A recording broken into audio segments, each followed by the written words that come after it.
Let's roll. And welcome to podcast number 27 of the Gordon and Sharice Show. And these more mini podcasts, these 17, 18-minute podcasts, I think they're going very well. It's a little bit of an adjustment, but I'm excited that we can give people and contribute more content twice a week. I think for a shorter time. I think you like these 17-minute podcasts because they limit my word count. Okay. Well, somebody has to do that. Yes. So I think it's effective, actually. So, and you know what? I have to say this has been another week full of twists and unexpected turns. And so we really weren't planning as you were mapping out the format of the next podcast that we're doing. This one wasn't in the picture. It wasn't something that you planned, but I think that thank you that we can do this segue from what we did plan to talk about somebody that was very dear to you. And very dear. The topic of this podcast is when a friend unexpectedly dies. Yes. And so I want to enter into this with just saying to you, first of all, that I know that you're just beginning to grieve this loss. It's just hitting you a little bit. And I appreciate that you can bring something very raw and real to our community regarding this friend. I think there's a lot of lessons to learn in the situation. Yes, there are. Yes, there are. What would you like to share? A good friend of mine, his name is Joe. Mm-hmm. I've known him for years.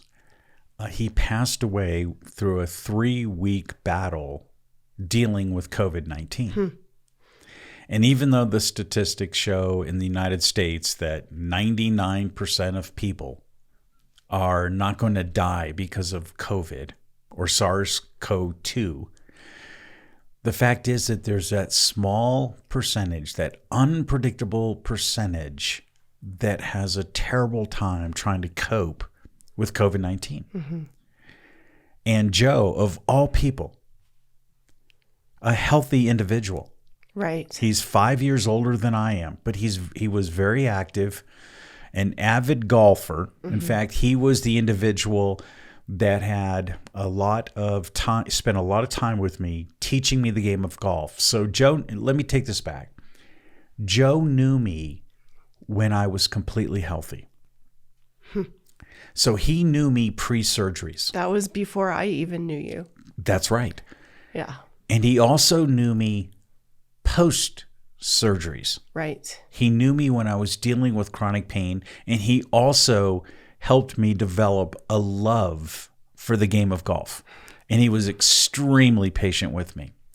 So Joe was still golfing in his last days before the 3 weeks that he was struggling with COVID, from what I understand. That's something. And he was quite a golfer. A very good golfer, scratch right. golfer. Very smart. He's self-taught. He's taken lessons here and there, mm-hmm. but basically his history with golf is self-taught. He has a mindset for golf, and he had a love and a passion for it like I've never seen. And that's the gift that he shared with me. So did you guys meet through the game itself, through golf? We did.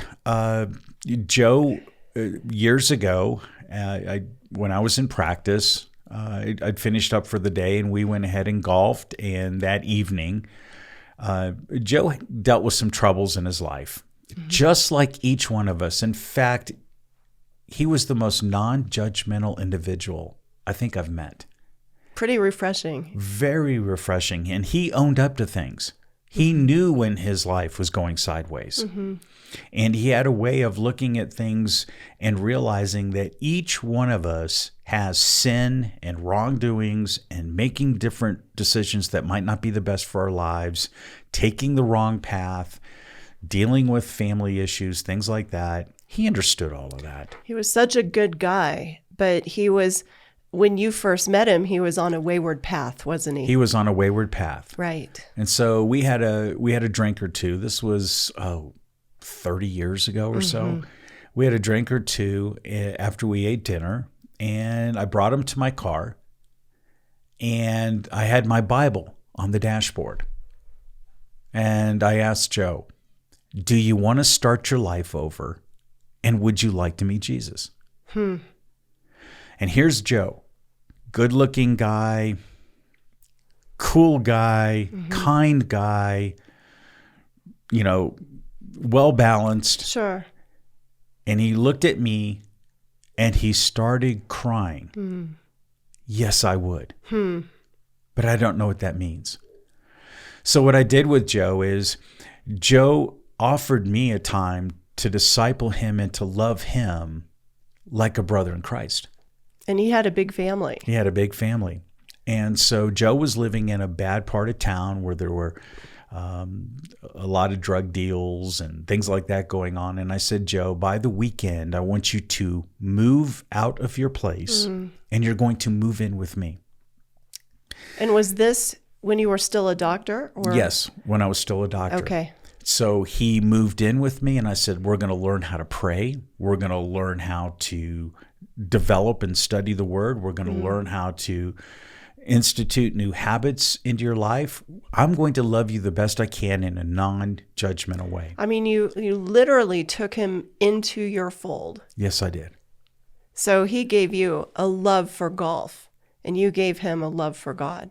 A love for God. What an exchange. Right. And that night that he was sitting in my car, he said, Jesus, I don't know if I'm accepting you in my heart, but I'm submitting who I am to you. And so that was a time of great joy because he had a true conversion. So explain what that means. How did that practically play out from what you observed in his life? We saw that with our marriage. Sharice and I eloped. I'm Sharice, by the way. I'm right here. Yes, you are. But for the audience to understand, we eloped. Yes. And Joe was my best man at the time. And he was the witness on my side for our marriage. And what that did from him is he began to develop the spiritual eyes and spiritual ears to see and hear the Lord. And even in our small wedding ceremony, he sensed the presence of God. Something special happened that day. Very, very special. Yeah. And then Joe, he said that the representation of our marriage gave him the strength to be committed to someone he loved because he knew he was bringing God into the fold. It wasn't just him on all of his previous ambitions and attributes. Because he had plenty of girlfriends and plenty of situations. Sure. And so he committed and got married. And he now has a wife who's a widow, and it's 20 plus years. And Joe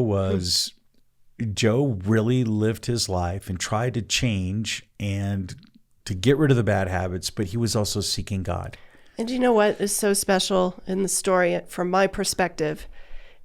Joe knew you before I did. He knew you as this self-confident doctor. Yes, he did. And even though you had all of that self-confidence, you were still seeking God back then. And you still were, and you seeked out a friend that didn't have necessarily all of the world's status, but you saw something in him that was a rare treasure. Yes, I did. Like through the game of golf, you probably, you always teach me this because I don't know a thing about golf except what I know through you. Yes, that's correct. But what I do see with golf is that, you learn a lot about somebody's character when they're on the course. That's right. You learn about their integrity. You learn about their honesty. Are they truly counting their strokes? How are they swinging their club? How accountable are they? And because in golf, the real accountability, I think, is to yourself. Right. And so Joe must have really showed a side of his character to you where he was truly honest and laid out that full accountability on the game. And that's what I loved about Joe. Yeah. Joe was authentic. Right. And if I were giving a tribute, I would be, at his funeral, that's what I would be talking about is his authenticity. I think what touched me the most was not prior when I was healthy knowing Joe. It's after I walked into the world of chronic pain. So he was living with you when you became disabled. Is that right? Correct. Yeah. And so at the time, Joe still treated me as a friend. He didn't look at me as someone who's disabled. He had a lot of compassion when I wasn't feeling well. But when you take a look at relationships and how pain can strain and break our relationships with friends and family, that didn't happen with Joe. That's what was so unique about him. It's an illustration of Joe represented how you want to be treated when you are labeled disabled or going through something so tragic. I think he did give some type of direction in that way. Like, this is the kind of friend that I want when life falls apart. Right. And so for people who really want to know, how do I respond to that person, that friend, that family member, that person who has unexpectedly become disabled, or their life has changed so much, or maybe even their mental state has changed so much, whatever has happened to be a catalyst to catastrophic suffering in their life, what would you say for that person who needs to know how to be the friend of the disabled? I think the first thing is this that I learned from Joe. He didn't judge me. He was going to treat me as Gordon. In fact, he nicknamed me Doc. He would say, "Hey, Doc."